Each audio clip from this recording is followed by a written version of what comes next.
بسم اللہ الرحمن الرحیم۔ روحانی وظائف آفیشیل کے معزز سامعین و ناظرین، السلام علیکم ورحمۃ اللہ وبرکاتہ۔ ہمارا جو آج کا ٹاپک ہے وہ ہے سورہ مزمل کا وظیفہ، اور میں نے خود اپنی آنکھوں سے دیکھا ہے کہ اس کی وجہ سے اکثر انسان کو رجت ہوتی ہے۔ رجت یا رجت کس کو کہتے ہیں یہ آپ پہلے سن لیں، اور اس کے کیا کیا نقصانات ہوتے ہیں۔ اور اگر آپ بھی سورہ مزمل شریف کا اس طریقے سے چلہ ادا کر چکے ہیں جو کہ اکثر عاملین دیتے ہیں، تو آپ بھی رجت کے شکار ہیں۔ آپ بھی اپنا علاج جلد کر لیں، ورنہ آپ کا پورا گھرانہ تباہ ہو سکتا ہے۔ معزز سامعین، سورہ مزمل اتنی سخت صورت ہے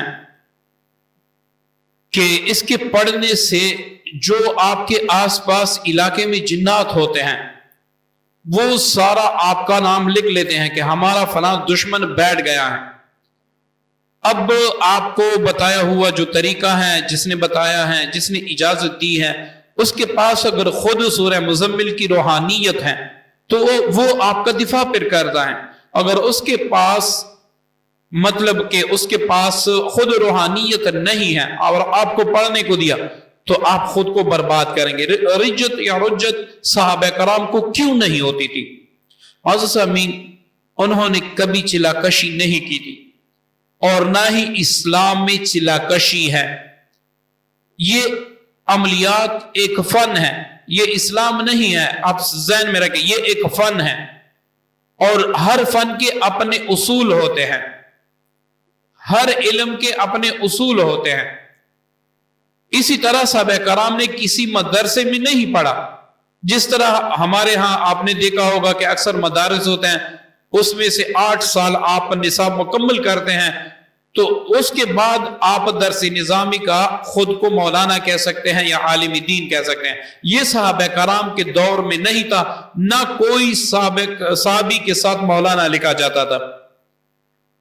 اسی طرح کوئی صحابی کسی چلاکشی میں چلاکشی نہیں کرتا تھا کسی آیت سورت کی۔ وہ وجہ کیوں تھی؟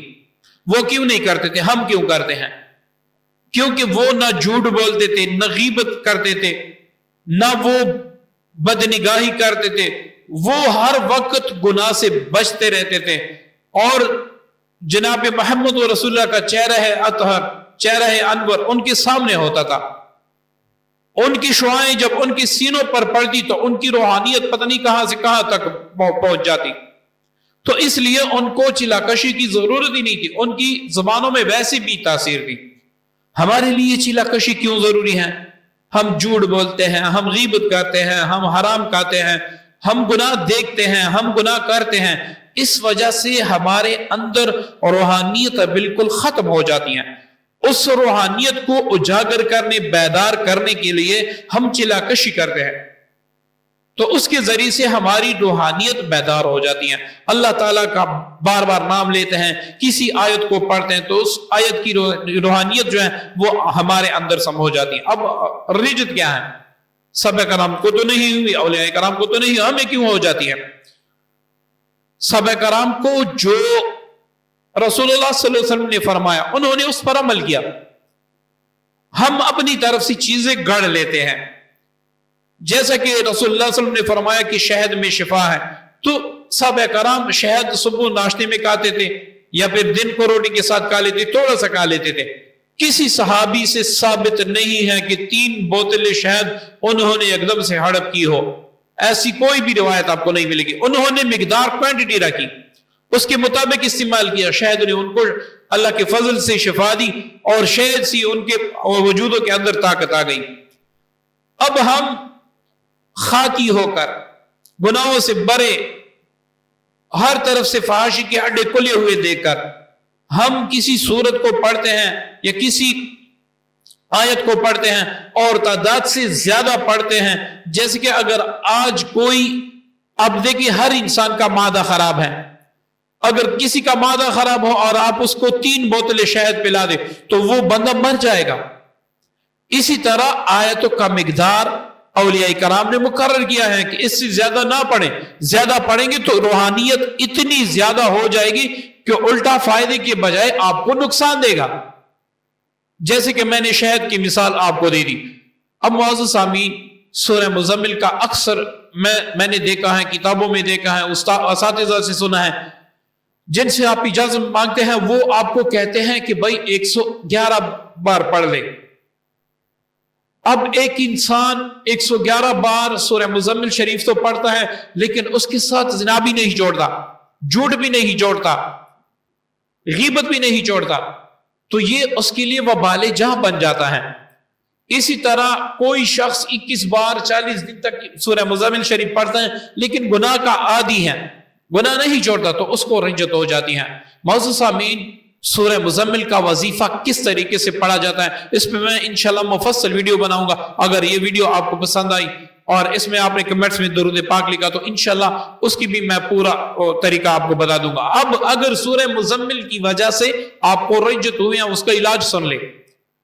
آپ نے کیا کرنا ہے، آپ نے 1.25 کلو یا 2 کلو یا پھر آدھا کلو، کم از کم 1.25 کلو کر لیں.